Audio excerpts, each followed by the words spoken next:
Day. And Coach, we have set the scene there for what people are hoping for from your team this year. I'm going to ask you a question which I'm sure you've gotten a variation of many times here today. It's not an original concept that I'm going to bring up here, but I'm just interested in your reaction. You know what comes with the territory at Ohio State. Is anything short of winning that trophy? Is anything short of winning that trophy acceptable this year in Columbus in terms of the national championship? Yeah, that's certainly not the first time I've heard that question yes, today. No, I know. I didn't say it was going to be original. 35th time I've heard that. I think we're excited about the team. I think our guys came back for a reason. There's a group of guys, probably 10 or 12 guys that could have gone to the NFL that decided to come back, and they came back for a reason. They didn't come back just to play. They came back to win something. And so, we owe that to them. The coaches, the young guys, we owe that to those guys who decided to come back to give them everything they need to go chase a championship. And we have goals in mind, and we want to get those things done. But there's great opportunity this year. There's great excitement around the program. And but once all that dust settles, from this visit, we'll get back to work next week in preseason camp and focus on what matters. One of the things I'm interested in seeing when we come through town is you working with Chip Kelly, someone who you've known going all the way back to your days at New Hampshire. He's now your offensive coordinator. What does it mean to be able to work side by side with Chip in that way? And what do you expect offensively from this team this year with some of the new ideas he's bringing? Yeah, it's a good group. There's a lot of talent there. Chip has a great history of running very exciting offenses. I think, a lot of people think about, the spread stuff that he did at Oregon, but when you look at what he's done at UCLA, very, very different. Before that, two backs. So he's got a great library and great ideas, and is constantly studying what some of the other guys are doing across the country. But the idea is what is right for us. And I think it's my job to make sure that I'm kind of looking on the horizon and figure out what's coming down the road and what's coming in this league and some of the things that our guys have done well in the past couple of years. So it's exciting to watch, but I think he's going to do a great job. I know, Coach, one of the things you've talked about is just depth, not just at one position, but throughout the roster, and how important. You could be a 3 today, but you could be a 1 in week 6. Yep. How important has it been to really drive that home to your team this year? Yeah, it started, right at the end of the season of identifying how do we get the right people in the right seats and put this roster together. And a big part of that was depth, like you said. And we've got to play depth this year. We know it's going to be a long season, so we have to have guys ready to play our best football at the end of the season. And now with the addition of games, these guys got to get in there and play. So it's going to be great for our guys. It's going to be great for the team to see different guys in there playing. It's going to be very competitive. Coach, you referenced Chip Kelly taking over as the play caller. There's a CEO element now with all the things going on in college football. We just had a picture of you playing from way back in the day. And a huge part of being a head coach is connecting. It any good? That's great. Yeah, it was a great picture, by the way. It looked amazing. I want to see which one it was. Detailed. What do you think when you see this? So this is a media day, I'd imagine, from maybe 02, I think. Can't be any good. Let's see if we can get it up. I'm guessing there we go. Oh, I've seen this. I mean, my son kills me about the pads. He's like, Dad, those pads couldn't get any bigger. They're huge. And how about the haircut, too? I'm like, I think I gave myself that haircut. Not good. But you think about that, and you've got a room loaded with stars, guys who are very well known. We know what the NIL picture can do. How do you make sure you're communicating with them versus just overseeing really talented players? Well, there's a lot that comes with it, and this is going to allow me an opportunity to take a step back and just see things from a wider lens, be involved with special teams, be involved with the defense, and figure out what the team's going to need, especially as we get into November. What is it? The messaging. Just seeing things about how things are, run on a daily basis, and managing the game. All those things that are going to matter when you're talking about, down the stretch in a game. And every year we look at the things that went well and the things that we need to get fixed. And for instance, you look at the last game of our regular season. You look at maybe a play or two that could have been made to finish the drive, or why didn't we get off the field? And you can point to a play or two, but the truth is, we got to leave no doubt. We got to leave no doubt. We can't leave it to one play. We can't leave it to one drive. We got to leave no doubt this year. That's been our approach, and I'm going to make sure we hammer it home all year.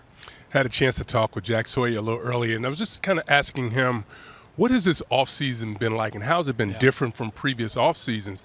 And he talked about different position groups doing things that were specific to what they need. Yep. And he said, we did some of that in the past, but he said he felt like it was more pronounced this year. I don't know whether that was because this is a veteran team coming back, or whether it was some things that Mick may have tweaked as far as what he does. But it seems that they are really excited about the opportunity that they have. I think we've all learned that at least in the program, that we've had talented guys, but talented guys, even when they're young, they're still figuring it out. They're still doing it for the first time. These guys who decided to come back, they're in year 4 and year 5. So even just flying here today with Denzel Burke, we're just talking about how going into preseason camp, the first couple of years, you're just trying to survive. Now there's a reference point. They've played in these games. They know what they need to get done. And they're more intentional about what they're going to do. They know where they need to go. And so I think probably what Jack is mentioning is he knows what he needs to do to win next year, to reach our goals. And so while he's putting in all the work in the weight room, he's getting himself in shape, he's also working on those skills, those techniques that he knows he needs to do to be the best defensive end in the country, to get that stop that when we need it the most. You can't teach that kind of stuff. And hopefully having these guys back this year is going to be a difference. I know you're big on culture and creating chemistry. How do you navigate this new world and the financial chemistry of a locker room? And how do you talk about it with the guys? I think it starts with the type of people you bring in. And certainly, nobody says they lead with NIL, but we certainly don't. And we want to bring in guys that want to be Buckeyes. We talk about the tradition. We talk about what it means to live in Columbus, how we develop those type of things. And so, the NIL is certainly a part of it, but it can't be, the thing. But that being said, guys kind of know, and they know everyone's driving, and there's a lot that comes with that. So you have to be really, really intentional about who you bring into your program. And I think we've done a great job of that. We got a great culture right now. I think one of the things that really has jumped out for me when you look at this team from last year is just the evolution of the defense and just how much better they have gotten. How has that helped your offense get better? Yeah, when Jim first got here, we talked about Ohio State, and then we talked about opportunity. And we have an opportunity again now to have the best defense in the country this year. And what we have coming back, you look at that defense, it's all there. But I think people will say, what is it about the defense that they want to get done? We've had the top 3 defense in the country. We've had a top 3 offense in the country. We need to win games. When the game's on the line, we got to get those stops, whatever that looks like. And I think that the guys on defense will tell you that that's what they want to get done. And they want to be dominant, but at the end of the day, they want to win games, whatever that takes. If we go into the running back room, wideout room, quarterback room, DB room, there's so much talent. What would we hear? How would guys communicate with one another when there's only so many snaps, only so many touches in a game? Well, when you talk about the running back room in particular, Travion Henderson to me is unbelievable when you talk about how he decided he wanted to come back. He could have been a top 3 round draft pick at the very least, probably maybe the first guy taken or 2. He decided he wanted to come back. Says a lot about him. Then he embraces Quinshon coming in, and that wasn't something that we were going to do. Just force feed that to Travion. He embraced that. He wanted that. He's been unbelievable with that, and Quinshon and he have gotten along great. So they understand what this means. They know how long the season's going to be, and that's just a great example of guys who are being unselfish. But I think you're going to see that across the board on our team right now. There is that feeling of we just want to win, and that's how hungry they are. How about the tablet and the communication on the sideline, and obviously having the tablet? How will that change the way you guys are able to communicate with your players? Yeah. There's a lot of change, and I think a lot of people are talking about those types. Ultimately, football's still football. Mm-hmm. We still got to block, we got to tackle, and all that. That being said, it's the same for both sides, but I think in-game adjustments will be faster. The information you're going to get is going to be quick. I think about Jim Knowles and Chip Kelly and the experience they have and how much football they know, and that each drive they're going to be able to look at a tablet and see and go through that whole series and be able to make adjustments. I think it's exciting.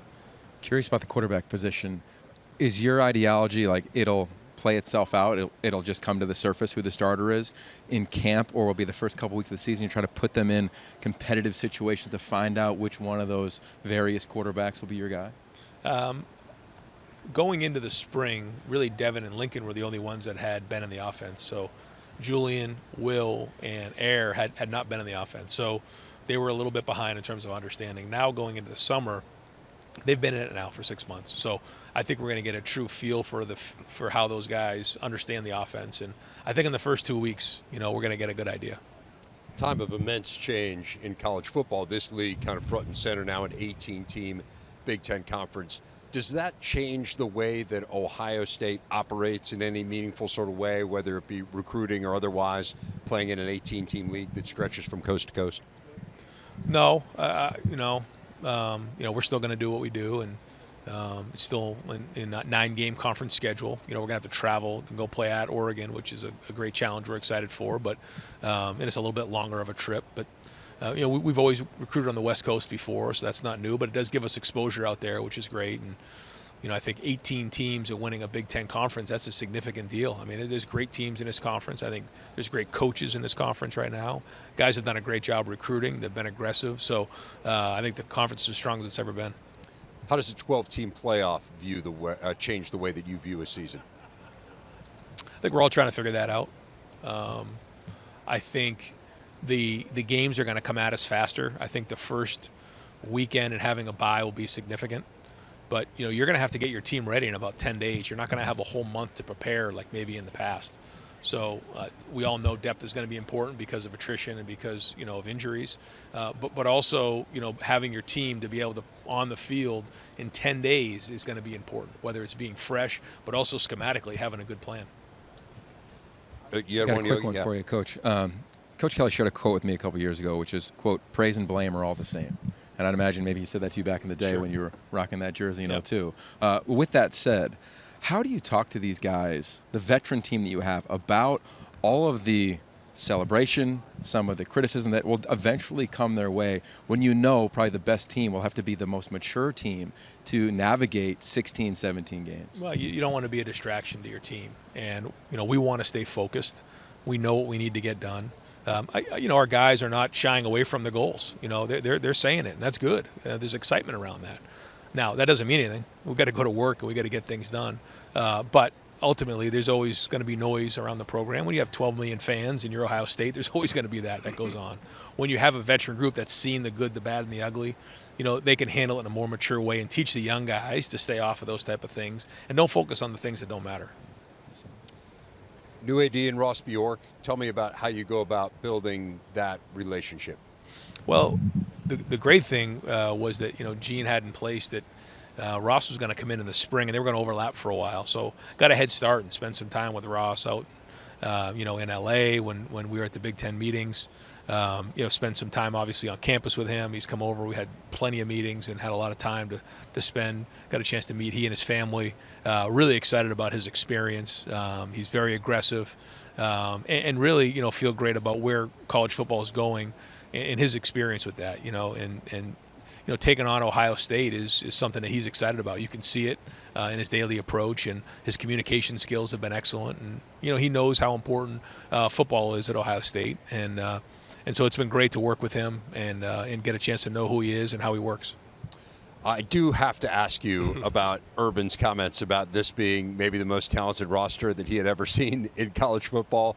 What was your reaction when you heard that, and what discussions have you had with him subsequent to that? Well, no, he and Coach Tressel, they know what talent looks like. Those guys are great coaches, and they've had great teams before. And I think they're just excited to see, us be aggressive and put together a great team. And, we all know that talent's not enough. But it is exciting to know that, this Buckeye Nation surrounded this entire program to support it up, to give these guys what they need to come back and then add a few pieces on. And so it's exciting. And, I think we're all excited about the potential and the opportunity that this is. And I think that's really how you have to look at it. It isn't so much, I know everyone wants to talk about pressure and things like that, but it's really about opportunity. How many times in your life do you get to put together a roster like this, a coaching staff like this, and go chase your dreams? And that's really what this is about. And a lot of people can approach it different ways, but I think we're all just excited about what this team could be. It was amazing to me when you were going through that quarterback room and you're thinking about all the 5 stars and, again, there's 5 stars littering this roster. But I'm interested, particularly from a quarterback position, when you have the young talent coming in, when you have some players that are holdovers, and then you go out and get Will Howard, what made him the right fit in the portal, and what's your message to someone who transfers in a situation like that where these rooms are so talented, and unlike any other position, there's only one ball? Yeah, and how cool is it that, we have 5 guys in there? They had an opportunity to leave in the spring, and all those guys decided that they wanted to be a part of this. It just goes to show you the brotherhood and the culture, how strong it is right now. Because, you see nowadays guys leave when there's 2 or 3 guys in there. We got 5 guys in that room, 2 guys in the same class. Yeah. I think it just speaks volumes to what's going on with the team, their leadership in terms of how they feel, and they want to be a part of this team.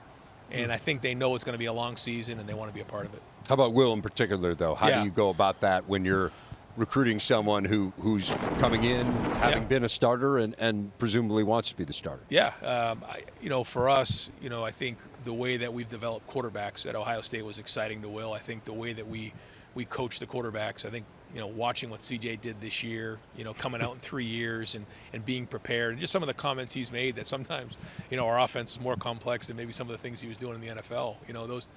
I think he saw that and was excited about that. Saw the weapons that we had, saw the style of offense that we have, see how we've developed quarterbacks. And I think he wanted that experience before he took the next step to the NFL. Ryan Day, always fun. Thanks a lot for your time, Coach, and we look forward to seeing you Appreciate you on our guys. campus tour. Okay.